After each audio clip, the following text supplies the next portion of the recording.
non, peut-être là, peut non, mais oui, on va à directement, on a bien pour nous, un ministre qu'on a ici, mesdames et messieurs, vous êtes dans H direct, votre émission de la bonne humeur, je suis Pépé l'Empereur. Pasteur Guézo, le 600 de l'Otique. Eh bien, aujourd'hui, on ne va pas perdre le temps, on va aller très vite avec ce communiqué qui nous vient directement du directeur de cabinet du ministre des Eaux.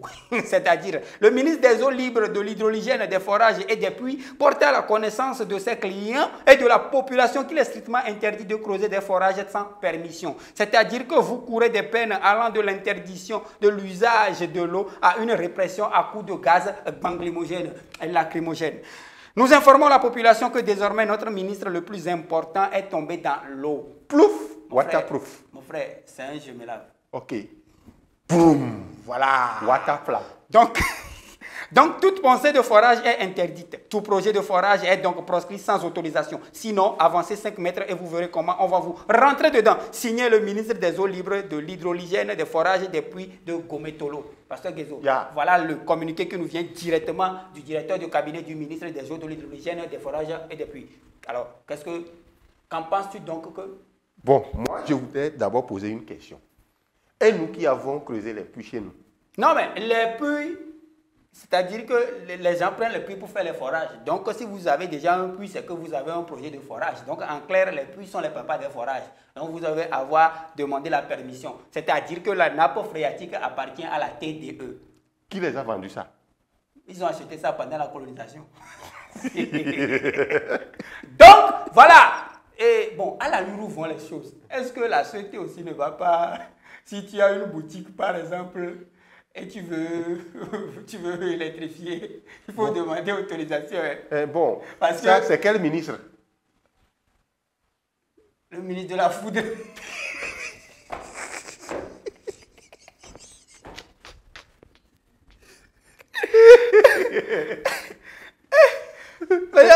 Ok, allons-y seulement. Mais ça n'existe pas. Bon, si le ministre de l'eau existe, oui. C'est la foudre qui produit l'électricité, donc. Ou bien... Oh, ministre de la foudre. Oui, Zeus. Je ne suis pas dans cette affaire. Mesdames et messieurs, d'inondation en inondation, il y a pas vraiment inondation, mais l'eau s'est stagnée dans un quartier, c'est-à-dire à Amoutiévé, et ça a fait la boue, ce qu'on appelle encore la base. Maintenant, un caterpillar est venu prendre la base de là-bas pour aller déposer devant, ou bien à la devanture de certaines personnes du quartier. Il paraît qu'un ministre est mort, donc on dégage la voie. Bon, attends. Voilà un peu la vidéo. Quoi désordre là?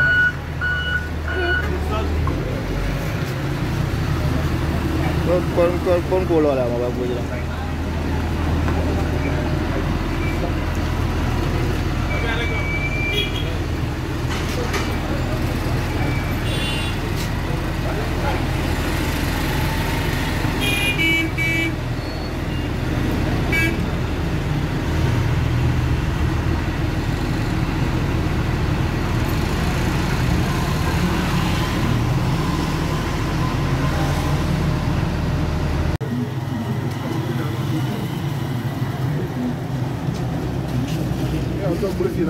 Não boleh tepi anak ya.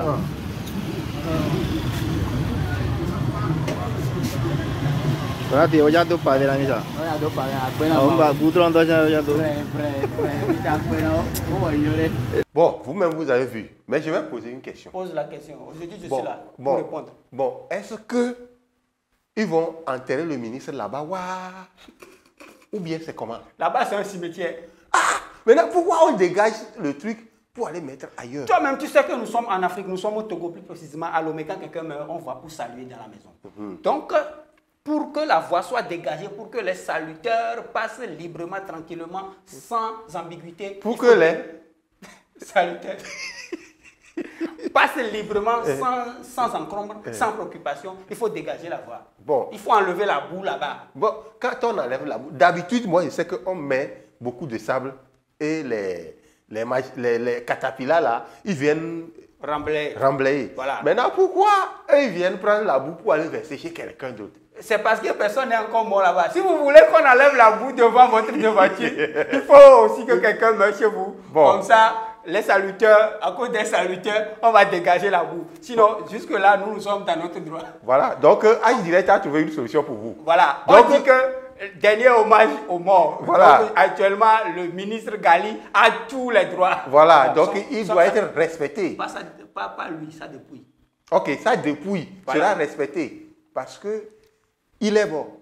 Donc vous aussi, si quelqu'un meurt chez vous, on viendra enlever ça de là pour aller mettre chez quelqu'un d'autre. Voilà. Donc, au fur et à mesure que les morts augmentent, et si les Russes dessus. s'accéléreront. Donc faites tout pour que le dernier qui va mourir se trouve au bord de la lagune. Là, la boue va aller directement dans la lagune. Et le problème est réglé. Faux recrutement sur les réseaux sociaux. L'OTR appelle à la vigilance et promet de traduire les auteurs en justice. L'institution s'engage à assurer la transparence dans les processus de recrutement et à fournir des informations précises et vérifiées au public. Pour toute question ou information complémentaire, veuillez contacter le numéro de l'OTR. Voilà. Pasteur Kezo, Oui. comment toi tu perçois cette histoire de anarque, recrutement, OTR, ces derniers temps sur les Bon, réseaux sociaux? cette histoire-là ne date même pas d'aujourd'hui. Ah ah, Aïe. ça date très longtemps. Ouais. Ok. Parce que depuis très longtemps, il y a même des messages qui arrivent. Souvent, c'est sur Togocom que des trucs comme ça se passent. Oui, il y a voilà. aussi. On vous dit que, bon, pour quoi de terrain et autres là, votre terrain a été enregistré à l'hôtel, passez nous voir. Ou bien, veuillez contacter, on donne un numéro. Et quand vous contactez, on va vous dire, bon, on va faire votre papier comme ça, il faut envoyer de l'argent pour traiter le dossier. Et si vous mettez la tête dans cette affaire-là, Wallah et Billah, il y a la sariki, votre budget va se casser. Des fois même, c'est Adé Bayo qui nous écrit. Oui. Oh, mon vieux a écrit à ma femme. Hey! Gagdassou Bossou! Gadassou, bonjour. Mesdames et messieurs, on est toujours au Togo. Domicilié à Lomé, le journaliste Alain Kamfo lance son entreprise. Alain Kamfou. Bon, ok, Alain Fouca. Et toi là, attention. Hein. Eh bon, c'est l'émotion. Parce que. Un journaliste du Voilà. haut de son rang Voilà. qui fait des hebdomadaires sur RFI, Non. qui démissionne et vient domicilier au Togo, il y a de quoi être émotionneux.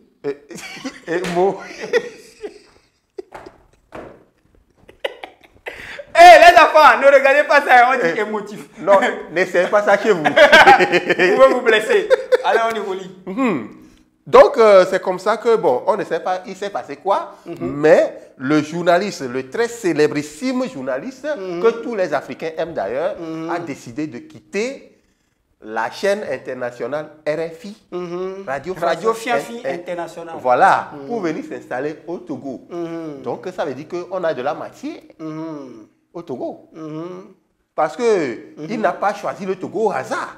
Mais bon, peut-être dans les jours à venir, si on peut le rencontrer, on va poser la question pour avoir quelles sont les motivations de notre confrère. Ou bien il a trouvé une femme togolaise. Bon, on ne sait Les jamais. femmes togolaises sont très Eh, il faut demander à Mewe. Quel Mewe? C'est pas Mewe seulement, Monsieur Talon. Eh, C'est pas lui. non, C'est Aïboni.